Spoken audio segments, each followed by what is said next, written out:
What's up, Packer fans? Welcome into the Pack a Day podcast. I'm your host, Andy Herman. You can follow me on Twitter at Andy Herman NFL.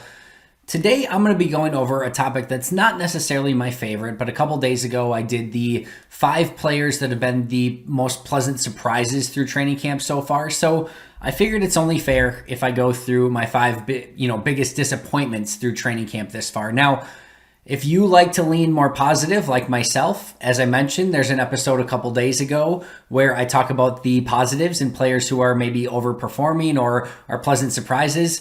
Please go watch that one. If this is not your cup of tea, I totally get it. I totally understand. It's not always mine either. I would rather lean positive. And I think it's worth noting here a couple things. One, I promise you the 5 players or people that I am about to name, I want them all to succeed very much so. I promise you that. Number 2, it's still early, right? We're not even in, we've had 2 padded practices. We haven't even had family night, much less preseason.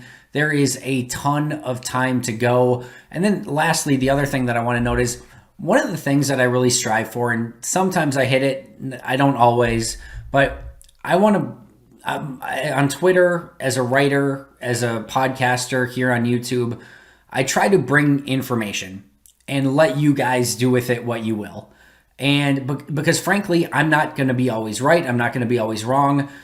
There's going to be some things that I hit on. There's going to be some things that I miss on. Listen, I thought, Aaron Jones, Preston Smith, Dean Lowry, I didn't necessarily expect any of them to be back this offseason. I was wrong on all of those.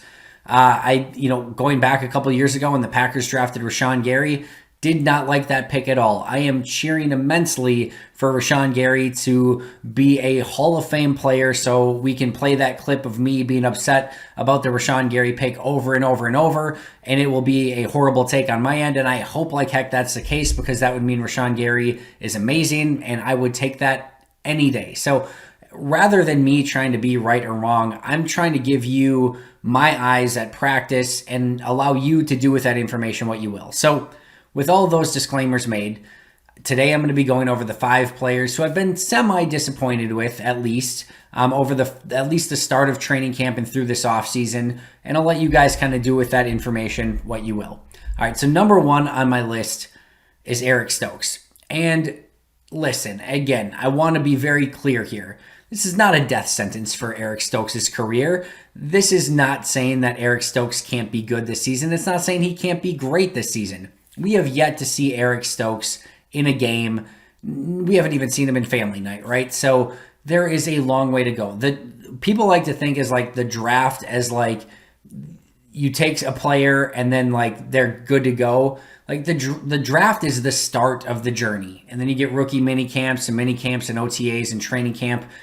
Even at that, you haven't even played a game yet. We say all the time you can't evaluate these players for 3 seasons. So I want to say all of that, right? But we've reached a point in the NFL where top 75-ish picks can be, I don't want to say expected, but we've seen enough case studies now where you can find players who can come in and help you right away and show that they are good players right away. Like Tampa Bay, in my humble opinion, doesn't win a Super Bowl last year if, Tristan Wirfs and Antoine Winfield aren't really good players. Like if they miss on those 2 picks, I don't think Tampa Bay is a Super Bowl champion a season ago, right? Justin Jefferson, we saw tear it up. Jedrick Wills for the Browns played really, really well. Like there are, Higgins for the Bengals played really well a season ago. Like there are numerous examples of rookies from a season ago who played very well in their first year. And Ben Fennell and I, when we were doing a podcast, I don't know, this might have been like 8 months ago-ish, but somewhere around that time, asked me, he said, Andy, do you think Green Bay has a draft and develop problem? And at first I was like, what does that mean exactly? And because I'm more of the Ron Wolf, Brian Gutekunst thought of like, find a talented player, give them a couple of years to develop, and then let them shine after that. Rashawn Gary's hopefully on that trajectory. We've seen Devontae Adams. MVS took some time to develop. Like I get that and I understand that. But Ben's point was we're seeing teams now that are getting these rookies who are coming in right away, competing and helping you now and helping you win championships now. Again, Tristan Wirfs, Antoine Winfield, a phenomenal example of that just a season ago. So all of that being said, what I've seen in Eric Stokes so far is a player who has all of the size, all of the strength, all of the speed, all of the agility. Like, he checks the physical attributes one after the next, after the next, after the next. And if you told me 2-3 years from now that he's a fantastic corner, wouldn't doubt you for a second, period. But right now, he's struggling. And again, that's not to say he's a bad pick. That's not to say by the time week 1 rolls around, he hasn't figured some things out. But as of right now, he looks a little bit lost in coverage. All those physical traits, readily apparent. But the technique and how to just man up one-on-one with the guy across from you, there's a lot of struggles. There's some reminders of Josh Jackson, or like it reminds me of Josh Jackson, where you see some of the physical tools, and certainly Jackson doesn't have the tools that Stokes has, not the speed or the agility, things like that. But you see some of those tools, but just the little things, where you place your hands, how you get in your back pedal, how you get to the spot first, how you turn your head on a deep ball. Like, all of those sort of things just aren't there yet for Eric Stokes. So while I think he has all the talent in the world to still be a really good player, to me, he has a ways to go before he puts all of that together. And when you draft somebody in the first round and you're a team that is all in this upcoming season, and you're a team that desperately needs an upgrade from Kevin King and Shandon Sullivan and Josh Jackson and Kadar Hallman, etc. at corner, you would have really, really liked Eric Stokes to come in and just be like, wow, okay, he gets it. And again, I know, especially at cornerback, that's something that can take time. So be patient by all means. This is not to say Stokes is a bust. I truly mean that. But he hasn't looked like somebody who's ready to be a day one starter up until today. On August 6th, as I'm recording this, August 7th, as you're probably listening to this, he doesn't look ready yet. And again, mostly normal for a corner. I would have just liked to seen a little bit more. And the last thing I'll say on Stokes is this. I'm totally understanding of him getting beat from time to time, not showing the level of consistency. I'm even throwing out anything against Rodgers and Adams, right? Like, listen, Jair, as I mentioned the other day, Dion in his prime, Champ Bailey, Darrelle Revis. I don't care who you're putting out there. Devontae Adams and Aaron Rodgers have the ability to beat any cornerback, one-on-one. But what I really would like to see is Stokes just make a couple of plays here and there, some pass breakups, get some confidence. He had a couple plays towards the end of practice the other day that started to hopefully go in the right direction, but there hasn't been a play yet where I'm like, there it is. I get it now. And that's what he can provide. So I just want to see a little bit more when you're drafting somebody in the first round. They've got immense talent. Ideally, you'd like to see a little bit more at this point. So that's number one. Number two, we're going to have a very similar discussion here, and that's Jordan Love. We have seen growth from Jordan Love from year 1 to year 2. No question about it. He is more confident. His footwork is better. His mechanics are better. Year 1, he looked, he looked like he was in a rookie daze, right? Just looked like he was taking everything in. No mini camps, no OTAs, no rookie mini camp. Just came right into training camp and everything hit him all at once. Had no chance of even competing with Tim Boyle, much less Aaron Rodgers, right?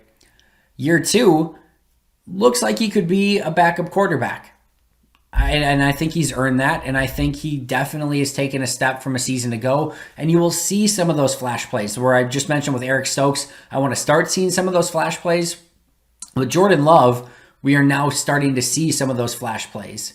But the consistency isn't there. And you still see some really big mistakes. And you still see just some incompletions where you're not quite sure.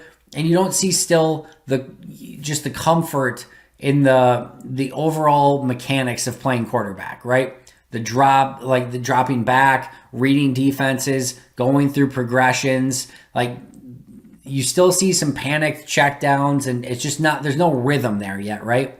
And this is ultimately still the trajectory that was expected for Jordan Love. Year 1 is a red shirt. Year 2, you move into the backup. Year 3 is maybe the starter with probably some struggles. Year 4 or 5 are the years where you're hoping he breaks out. He's still on that trajectory. I wouldn't say he's behind. I wouldn't necessarily say he's lagging, but we have seen first round picks before. Patrick Mahomes, Russell Wilson, those two, obviously. I don't think those are two pretty darn good quarterbacks, right? But by their second season, ready to tear it up. We saw Baker Mayfield and Josh Allen still making some mistakes in their second year, but also making some big plays and starting to look more like they were ready to break out in year 3. Lamar Jackson was ready, to break out in year 2. Deshaun Watson was ready to break out in year 2. And these are a lot of these quarterbacks not far off, right? Like these are more recent quarterbacks. And I feel like more often than not, and I've said this to numerous people on numerous occasions, by the time your second, third year rolls around, that's kind of the quarterback you are. And it's not always the case. It's certainly not always the case. But there's no more Mike McCarthy quarterback schools. That got abolished with the CBA, right? Practice time is limited. Going back to last season, the amount of reps that Jordan Love got as the number 3 quarterback, severely limited.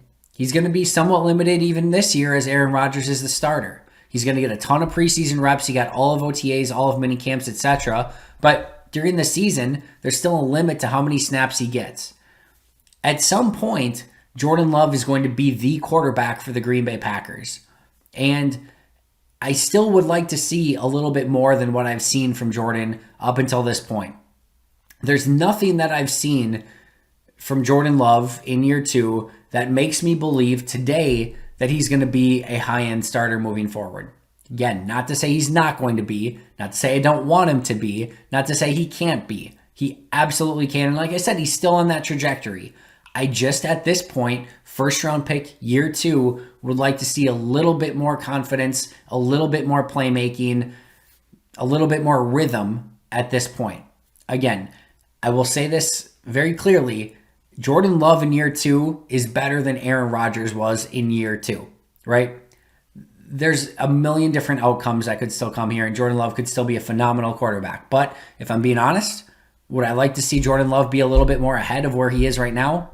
Unequivocally and absolutely. Does it mean he's a bust? Absolutely not. A long ways to go for Jordan Love. Number 3, and I'm going to go a little bit more quick through these last 3. Number 3 is Simon Stepaniak. Green Bay spent a draft pick on him knowing he was going to be a redshirt player a season ago. And you're doing that thinking that, if this guy wasn't injured, this guy probably is going to would have been a 4th round pick. So we're going to take him in the 6th round, know that he's a redshirt this season, but it's basically like another 4th round pick in 2021. So they wait on him in 2020. I think he gets a few practice reps towards the end of the season, but basically completely redshirt him for a year. You get him back in year 2. You're thinking basically this is kind of like another 4th round pick for us this year. You waited on him for a year. You spent a 6th round draft pick on him, and now he retires. And, he was always a flyer when you take him in the 6th round. It was always a little bit of a gamble. But when you take somebody and redshirt him like that for a season and give him, you basically pay him for a year knowing that they're not going to play, you're hoping that they still pay some dividends down the road. So to get nothing out of Simon Stepaniak as a 6th round pick from a season ago and now he's retired, definitely disappointing. I want to be clear, not a knock on Stepaniak. He could have had a setback with his injury. He could have just, not fully recovered and just feel like if you're a Simon Stepaniak, and this is no offense to Simon, like if you're a Simon Stepaniak, you need everything to go right to make an NFL roster, right? And if you're not 100% or something's bothering you or you had a setback, it's so tough to make a roster, right? So for him, maybe the right decision was to retire. I have no idea what his circumstances are, so I'm not knocking Stepaniak here, but definitely disappointing from a Packers standpoint that you spent a draft pick on this player, redshirted him a season, had him come back, and now he retires. There's no other way to put it than disappointing, right? So no knock on him, but disappointing for the Packers. Number 4 is Kamal Martin. And why the Stokes and Love stuff, take it with a grain of salt. Last year at this time, myself and just about everyone else that was at Packers practice was talking about how Kamal Martin looked like the best rookie in camp from a season ago. He gets injured to start the season, loses his spot to Chris Barnes, gets some playing time, does not look the part at all, looks physically and aggressive, physically, like he was a starting caliber linebacker, is aggressive, but just not diagnosing things the way that you would hope. He comes in his second year. You're hoping he takes that second year jump. Not only is he not in the starters at linebacker with Chris Barnes and Devondre Campbell, but he's not in the second tier, which is Oren Burks and Ty Summers. He's a third stringer at inside linebacker, and to the point where they're now trying him at outside linebacker to maybe see if they could get some snaps out of him there. And then he gets hurt and is now going to miss a period of time. So hurt in back-to-back training camps, came out gangbusters a season ago, wasn't able to kind of live up to it when he got on the field, and then comes back next year, third string inside linebacker to the point where they have to try him at outside linebacker, and now hurt again for the second year in a row. Definitely a disappointment for Kamal Martin. Again, a lot of career left ahead of him. Still has a lot of talent, and I still think if he can kind of focus and calm things down just a little bit, that talent will come to the forefront and he can be a good player. But right now, year two, where you wanted to see that jump, it doesn't look like that's necessarily happening. And with the injury, it certainly clouds that as well. Number 5 is not a player, but rather Joe Barry. And again, I am fully aware, and I need to disclose this, I am fully aware that we're 7 practices in training camp-wise to the Joe Barry era. This is not an indictment on Joe Barry. This is not to say that Joe Barry's defense is going to struggle come the regular season. But one of the things I was hoping to see was better communication with the defense, maybe a little bit more playmaking. But at training camp so far, the offense not only well ahead of the defense, but a lot of miscommunication and a lot of players running free against this Joe Barry defense. So is that all part of the learning curve? Absolutely. Like, you have to have some of these bumps in the road to learn from them, to learn to communicate better. There's no Zadarius Smith out there. There's no Kevin King out there. They've had some injuries, so all of those sort of things I get. And the only 2 days of pads, new defense, new installs, all of that. Again, not an indictment of Joe Barry or his defense as a whole, but would I have liked to see the defense come out a little bit stronger, maybe a little bit more aggressive, maybe making a few more plays? Yeah, I would. And the biggest thing is, like, the offense being ahead of the defense, no concerns there at all. The defense having those miscommunications and having multiple players running free on the second level of the defense or as checkdowns with nobody surrounding them, that's a bit more concerning. Again, can it get cleaned up? Yes. Can that be something that week 1 is, completely out and they're just maybe being a little bit more vanilla in camp, and come week 1, they show their true hand and the Saints defense or Saints offense has no idea how to deal with it? Absolutely. Do I still like Joe Barry and think that this defense could be, make a strong step in the right direction this upcoming season? Absolutely. But up until this point, I had a little bit higher expectations and would have liked to seen things be a little bit more ahead of where they are right now. So all of these things have one thing in common, right? Second year or less with the Green Bay Packers. Stokes is a rookie. Jordan Love's a second-year guy. Stepaniak was a second-year guy. Kamal Martin's a second-year guy. Joe Barry in his first year with the defense. These are all young players or a guy in his first year as defensive coordinator with the team. We're 7 practices in. There's a ton of time to go, and these are all, save for Simon Stepaniak, who's now retired. Martin, Love, and Stokes, very talented players. Joe Barry, very bright mind. Everything can still come together. Just my point being here is I would have liked to see all of these be a little bit more ahead of where they are, or maybe Simon Stepaniak's case still on the team, than where they are right now. That's all it is. Take that for what you will. Like I said, I would much rather focus on the positives. And I want to say again, I hope Eric Stokes, Jordan Love, Kamal Martin are in the Hall of Fame. Simon Stepaniak finds his way back, or whatever he wants to do in life at this point, and Joe Barry becomes one of the best defensive coordinators in all of football. I am cheering for all of them unequivocally. Just would have liked to have seen them maybe have a little bit of a stronger start to this 2021 offseason. That's going to do it for me today. Thanks for joining me. Thanks for listening. I appreciate it as always. I'll be right back here tomorrow, so make sure to subscribe as always. It's family night, right? So we'll have a lot to talk about. But until next time, and as always, go Pack Go.